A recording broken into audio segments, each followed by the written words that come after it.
They say lightning never strikes twice. Improbable, but not impossible. When a movie is a hit at the box office, producers smell money a sequel away, and as a result, we've seen many continuations of stories across history. Some did the Lord justice, and some were simply empty shells of their once authentic self. Let's look at movie sequels with the biggest gap in quality from their original. Reddit has spoken. Slashing its way onto number 10, Logan. When you think X-Men, you think Wolverine. The iconic character was a part of 9 installments owned by Hugh Jackman. Although, as user, the Laravarian would agree, none of those titles would do justice to the character as much as James Mangold's Logan. This user claims that X-Men Origins Wolverine was nothing less than a dumpster fire, whereas Logan was a masterpiece. The movie was marketed as Hugh Jackman's final portrayal of the adamantium-boned warrior and lived up to all the hype. We saw a battered Logan coming to terms with the reality he finds himself in. He plans on keeping himself caged from the outside world when a young mutant, played by Daphne Keane, comes along and, well, let's just say old Logan had himself a clawful. The movie was dark and could easily be a standalone movie without being connected to the X-Men cinematic universe, and still shining as a classic.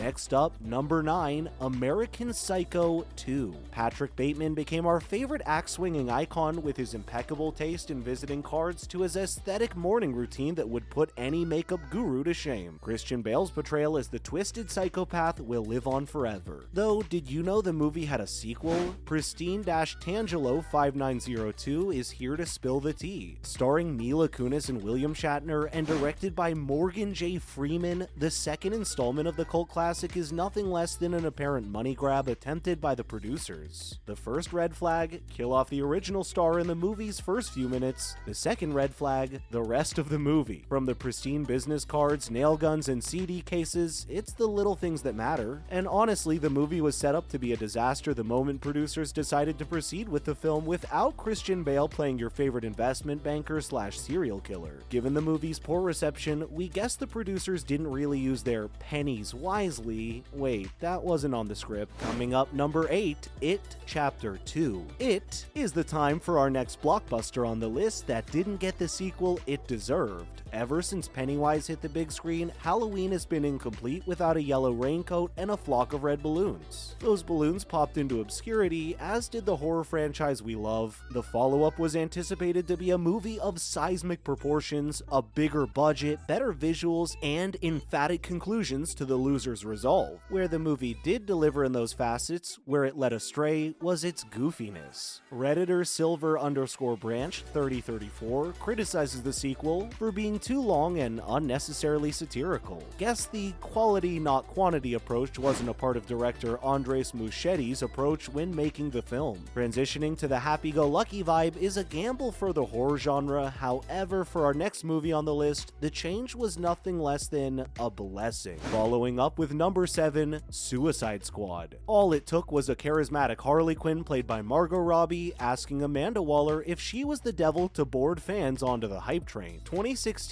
Suicide Squad was a star-studded marvel that just couldn't go wrong. About that? The movie was filled with weird plot points and peppered with deleted scenes that, to this day, have fans rooting for the director David Ayer's original cut to be released. And when the movie was greenlit for a remake, fans were already calling it a suicide.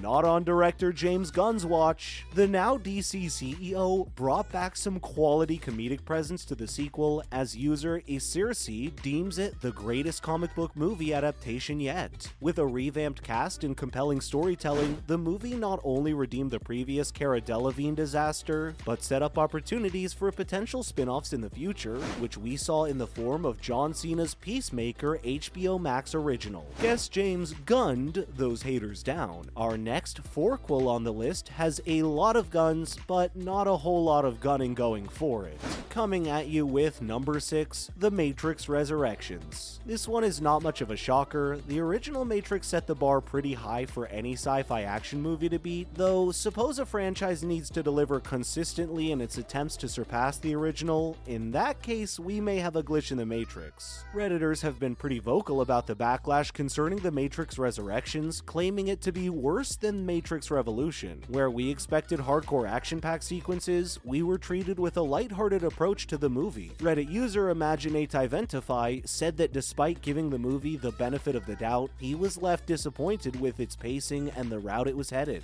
At least the good guy Keanu is doing wonders as John Wick. And now, number 5, Mortal Kombat Annihilation. Where the original Mortal Kombat wasn't necessarily the Forrest Gump of video game movie adaptations, there was potential to build upon. It was a treat to see, especially for fans who have played the game, their favorite playable characters adapted by prolific actors. Considering the reputation of video game movies, this was impressive work, but guess all good things really come to an end with the sequel bringing fans back to reality. Redditor Durag Vince McMahon 408 calls Mortal Kombat Annihilation that bad. But look at the bright side, at least we got one of the greatest lines in cinema history. As a wise Sindel would say, too bad you will die. For the viewers, fatality indeed. Up next is number 4, Hannibal Rising. If you know anything about horror, you know Silence of the Lambs. A movie that gave us arguably the most menacing antagonist in cinema history is Hannibal Lecter, played by Anthony Hopkins. Though where the movie claimed 5 Academy Awards, its successor was a fall from grace, totaling 16% on Rotten Tomatoes, as our next Redditor, Rodum Thunder, highlights. Hannibal Rising saw the franchise fall. The biggest takeaway from the movie's inevitable doom was how Anthony Hopkins refused to reprise his role from its very inception, despite returning for sequels Hannibal and Red Dragon. Where Hannibal is the closest you'll get to reprising the masterpiece Silence of the Lambs, it still doesn't do the original justice. Enough with the silence. Let's get noisy for the final 3 on our list. Get ready for number 3, The Godfather, Part 3. Just when I think I'm out, they pull me back in. Oh, did that line age like fine wine. If you don't know, this quote was taken straight from director Francis Ford Coppola's Godfather III.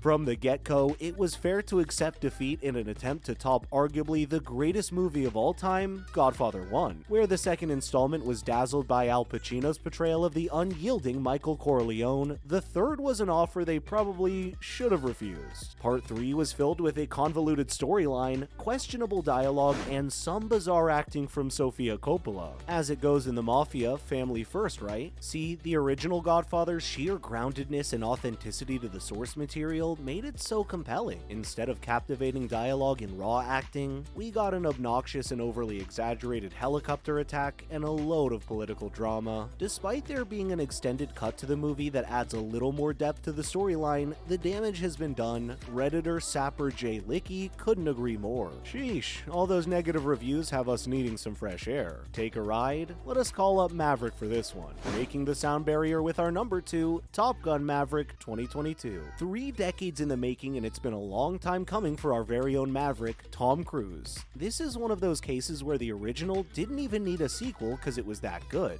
Fast forward to 2022, new faces, some old ones, and the same high-flying action that has us on the edge of our seats. The movie broke box office records months after it. We're still seeing the numbers skyrocketing to newer limits. But what made Maverick such a success? Well, the credit all goes to the production team and Tom's undying commitment to the role. Redditor Scritch101 claims the movie is a fresh coat of paint on an okay original. And finally, number 1, Jurassic Park. Where some movies shelf potentially great sequels before they are even made, there are some franchises that don't quite get the picture when they know they're failing. Toronto_programmer singles out the Jurassic Park IPO, responsible for continually lowering the bar for themselves with each release. And we couldn't agree more, as we saw the franchise hit rock bottom when we saw a velociraptor literally spoke to Dr. Alan Grant during a dream. It's not even subtle anymore, as the series seems like nothing less than a cash cow for Dominion. And by the looks of it, we'll probably be getting more sequels till someone decides to resurrect the almighty T-Rex himself. Come on, science nerds, get on it already. That's a wrap for this video. What's your favorite movie sequel of the list? Let us know in the comments below. Make sure to give this video a thumbs up and subscribe to our channel for more videos like this. Thank you for watching. We'll see you in the next one.